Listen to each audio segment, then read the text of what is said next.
Saludos, Masters de Star Wars. Yo soy la sombra del Imperio. La sombra del Imperio. Se ha estrenado el capítulo 11 y penúltimo de la temporada 1 de Andor, Masters, uno titulado como Las hijas de Ferrix. Un capítulo que nos prepara para lo que será el final de la temporada 1, dándonos cuenta cómo muchos de los rebeldes de la serie afrontan diversas pérdidas en sus vidas de cara a una lucha mayor que tienen contra el Imperio Galáctico, siendo en este caso un episodio complejo y desgarrador uniendo todas las subtramas en torno a Cassian Andor y Ferrix. Es así que continuando con esta tradición del canal, que revisaremos un total de 33 curiosidades, easter eggs y referencias que quizás no todos vieron del capítulo 11 de esta serie. Unas curiosidades que apuntan hacia otros contenidos de la saga como cómics, novelas, series, videojuegos o películas. Por lo que a partir de este momento, Master, debo advertirles que habrá spoilers de este episodio 11 de Andor por si no lo han visto aún. Así que arrancamos en primer lugar volviendo a Narkina 5 tras la fuga de Cassian y Melshi de aquella prisión, ya que cuando los vemos suspendidos en unas piedras escondiéndose de las patrullas del Imperio, vemos que pasa por los aires un TIE Reaper, la misma nave caza que vimos en la cinta de Rogue One en el planeta Scarif, que también está disponible en el videojuego de Squadrons, Masters. Después, tras la trágica muerte de Marva Andor, su cuerpo es transportado en una marcha fúnebre por las hijas de Ferrix, ese grupo caritativo de mujeres que ya se nos había mencionado antes en la serie al cual Marva pertenecía, y de ahí pues el nombre de este episodio. Y justo afuera de su casa vemos que el cuerpo de Marva es depositado para transportarse en uno de esos carreta speeders que ya habíamos visto en la temporada 1 del Mandalorian, o también recientemente en la serie Tales of the Jedi, que son piloteados por un astromecánico. Después, tras la falta de aliens en la prisión de Narkina 5, al estar segregados ahí puros humanos, nos damos cuenta que sí hay narquinianos en ese planeta. Unos aliens que nunca habíamos visto, pero que en realidad son de dos especies distintas, Masters, porque en realidad ninguno de los dos se parece entre sí. Y si nos fijamos, estos aliens, uno tiene implantes oculares y otro también implantes en sus manos como herramientas, tal cual como los jóvenes mods que vimos en el libro de Boba Fett. Justo aquí, Melshi y Cassian se debaten por robarle a estos dos aliens su nave antes de ser ayudados por ellos, una Quad Jumper. Y justo este modelo es la misma nave que tenía Unkar Plutt en el puesto de Nima en Jakku durante el episodio 7 de la saga, que deciden ahí por un momento tomar Rey y Finn. ¡No podemos perderlos! ¡Salve sí! ¡En ese Quad Jumper! ¡Oye!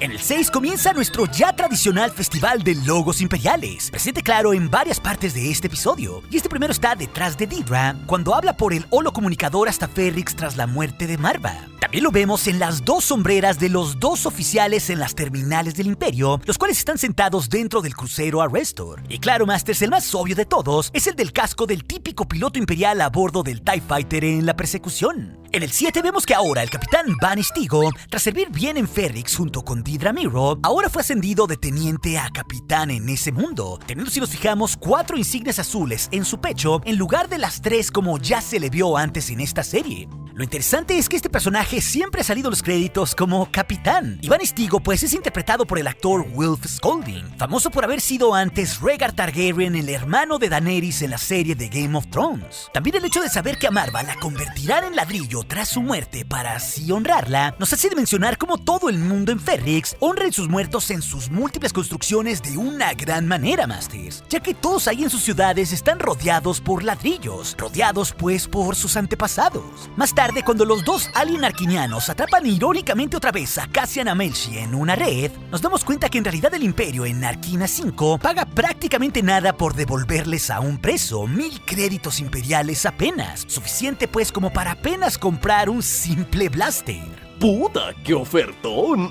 Así que esto también nos da dimensión de por qué estos aliens sienten simpatía por estos presos al también ellos estar enfrentados en contra del Imperio. Y ojo, el hecho de que los narquinianos se quejen de cómo el Imperio con su prisión en ese mundo arruinó su agua y que ya no hay más peces ahí en Narkina 5 para poder comer, esto en realidad es muy consistente con la temática de Star Wars vista en toda la era imperial, donde básicamente el Imperio de Palpatine arruina lo que toca o donde se posa, como pasó antes contaminando Kashyyyk y esclavizando a los Wookiees en Fallen Order, o también en la serie de Rebels con Lothal devastando todo por la industrialización, inclusive hasta con los restos imperiales en el mundo de Corvus, contaminándolo de nuevo todo en el Mandalorian, algo pues que no es simple casualidad, Masters. En el 11, con la conversación de Bell y Kleya sobre la muerte de Marva Andor, podemos notar varias cosas nuevas entre las antigüedades en la galería de Luthen Rael, como la parte superior de un tambor de un Ewok, tal cual como lo vimos en El Regreso del Jedi. Y junto al tambor un poco a la izquierda, hay un par de largos escudos de madera Wookiees, unos que estos peludos guerreros usaban para pelear, tal y como los vimos pues en la batalla de Kashyyyk durante la venganza de los Sith.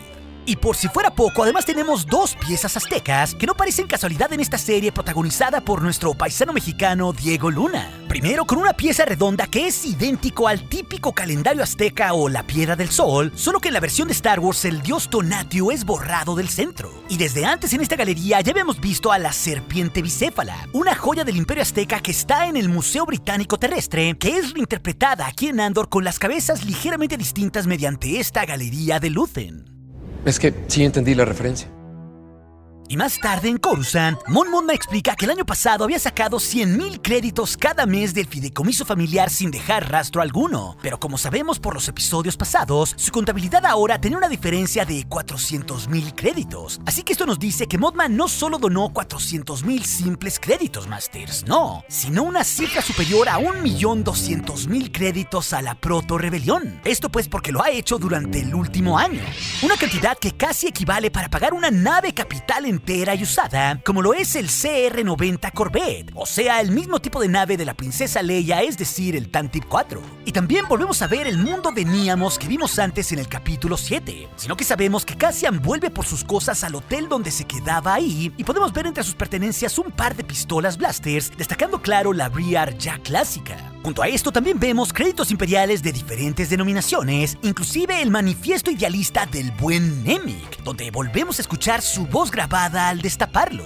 Y al destapar Cassian el manifiesto de Nemik no solo se prende su voz, sino que alcanzamos a leer unas líneas en Aurabesh en una pantalla que al traducirlas en español nos dicen: el control es tan desesperante porque es antinatural, recuerda, es una tiranía. En el 17, ya en la entrada de la guarida de Saw Gerrera en Segra Milo, vemos aquí varias cosas.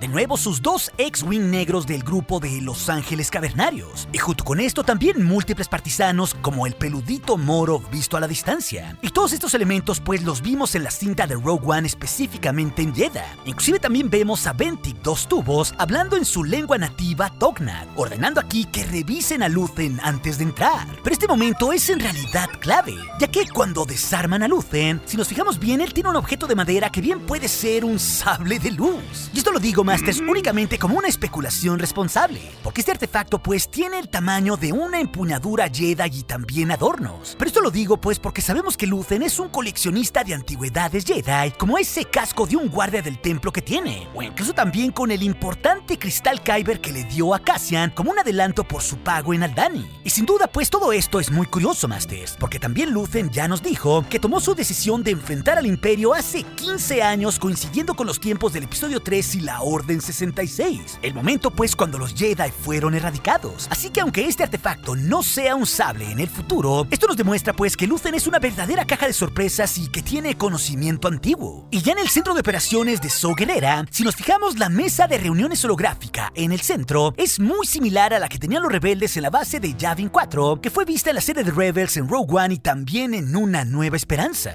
En el 20 por fin conocemos a Anto Kreegyr, mejor conocido por ser el doble de Zangief en la vida real, Masters. Y dije, Zangief, tú eres malvado, pero eso no significa que seas malo, ¿sí? Pero ya hablando en serio, Masters, en la reunión de Luthen y Saw, vemos aquí esa moralidad oscura de estos dos rebeldes con la filosofía de que el fin justifica a los medios, ya que los dos definen que lo mejor es dejar morir a Anto Kreegyr y no avisarle de que el Imperio ya sabe del golpe que va a dar en Spellhouse. Y esto lo hacen pues para no comprometer a su fuente dentro del ISB, mandando con esto a Kreegyr y a sus 30 hombres al matadero. Todo pues por la causa. 30 hombres, más Kreegyr, por el bien de todos. Llámalo como quieras. Llamémosle guerra.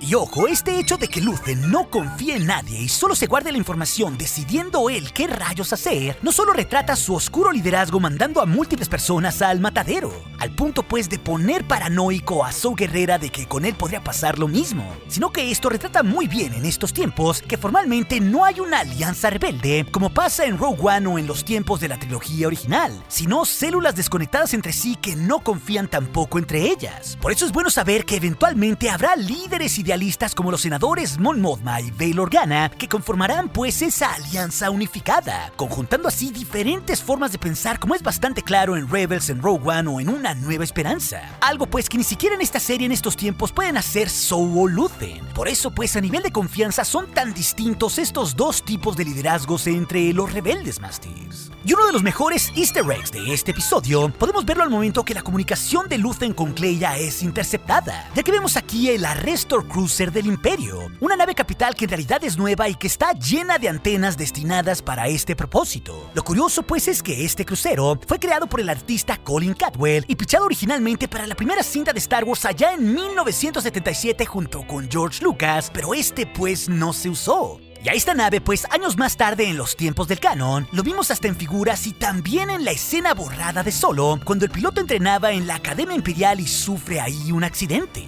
Pero lo mejor sobre esta nave y su creador es que aquí la voz de la computadora de la Fondor le dice a Luthen que la nave de protección o el Arrestor Cruiser está pues a 3 kilómetros y se acerca. Y lo curioso aquí es que la computadora define a este crucero como clase Cantwell, un gran easter egg en honor a su creador, el fallecido artista Colin Cadwell, que curiosamente Masters también creó los bosquejos iniciales para la Estrella de la Muerte y los X-Wings. Aquí Luthen le dice a la computadora de su nave que necesita un transpondedor de preferencia del mundo de Alderaan. Y esto no solo conecta con los transpondedores, que son ese identificador galáctico para las naves, como tal cual lo vimos en el Mandalorian con la Naboo o su Razor Crest, cuando ya en múltiples ocasiones se lo han pedido los X-Wing de la Nueva República Din Djarin. Pero también aquí el hecho de que Luthen mencione al planeta Alderaan no solo es una referencia pues al mundo de Bail Organa, que fue el fundador de la Alianza Rebelde y también el padre de la princesa Leia, sino que vemos la versatilidad de esta nave cambiando su código, porque el Imperio confirma que es falsamente una nave de la Alianza Comercial de Alderaan.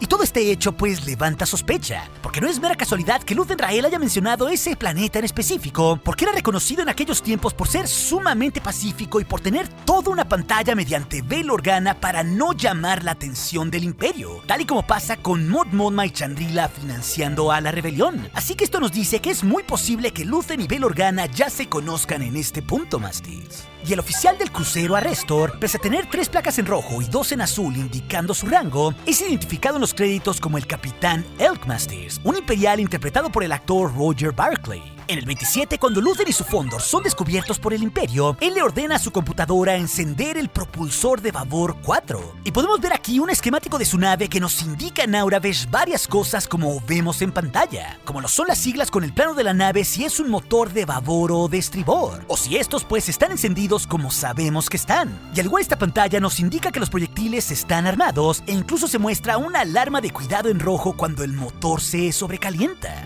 Es aquí que el Imperio pues usa el rayo tractor del crucero capital para así atrapar a la Fondor. Y podemos ver que cuando la computadora de Luthen está calibrando la fuerza y el movimiento para poder liberarse, que en la pantalla se nos muestra un Auravesh que justo calcula las coordenadas necesarias para salir de ahí, mostrando los vértices X, Y y Z para poder liberarse pues de ese rayo atrayente. Y esto junto con las armas de Luthen sorpresivas hacen por hacer explotar la antena tractora y poder liberarse. Y de ahí con esto salen las naves clásicas del Imperio en su persecución en un escuadrón de 4 naves cazas, compuesto aquí por 3 TIE Fighters y un TIE Bomber, aunque claro, Luthen al verlas no falla ningún tiro con su sofisticada nave, y así las barre sin problema e incluso nos presenta una nueva arma en su costado con un sorprendente láser que acaba con todos sus perseguidores.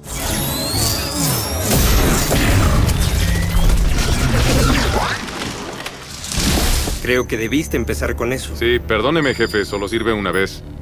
Es que se acaba. Y volviendo a Ferrix, en la oficina de fletes de Sangwan, el amigo de Cassian, podemos ver varias naves de fletes en ese puesto de control en las pantallas superiores. Y entre ellas a la izquierda vemos una nave coreliana modificada, muy similar en su fuselaje al Halcón Milenario o al Outrider. Pero claro, esta es ligeramente distinta.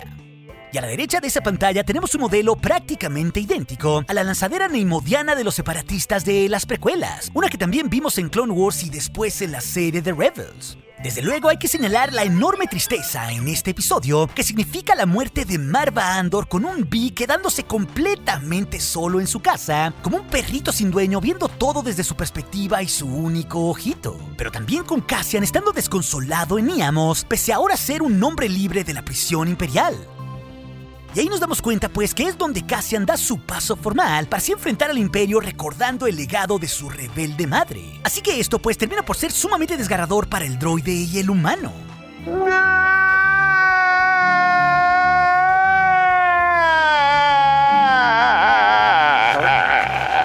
Pero ahora también sabemos que Melshi y Cassian se separan en un momento de sus vidas, conectando así con la temporada 2 de esta serie y con la cinta de Rogue One, porque sabemos que ambos se volverán a ver formando parte de la Alianza Rebelde, sobre todo pues en Yavin 4 y también en la batalla de Scarif. Solo que ellos dos por un tiempo se dividirán para contar lo que vivieron en Narkina 5 y así incitar a más personas a rebelarse. Finalmente, en el 33 tenemos una rima poética al momento que Cassian sabe de la muerte de Marva en esas playas. Uno que conecta hacia con su propia muerte futura junto con Jyn Erso vista en Rogue One, ya que no solo las dos escenas suceden en las playas ya sea de Scarif o de Niamos, sino que en ambas escenas es representada de una simbólica manera la pérdida de una vida para una causa mucho más grande mientras los personajes ven el horizonte distante. Aquí por un lado Marva inspirando a Andor, así como Cassian y Jyn inspiraron a toda una galaxia a retar al Imperio y así destruir la Estrella de la Muerte. Y lo brillante de este final, Masters, es que aquí en Niamos, mediante la muerte de Marva, vemos también el nacimiento de un rebelde como lo será a partir de ese momento el buen Cassian Andor. Por todo esto, creo que este momento final del episodio está muy bien logrado a nivel cinematográfico.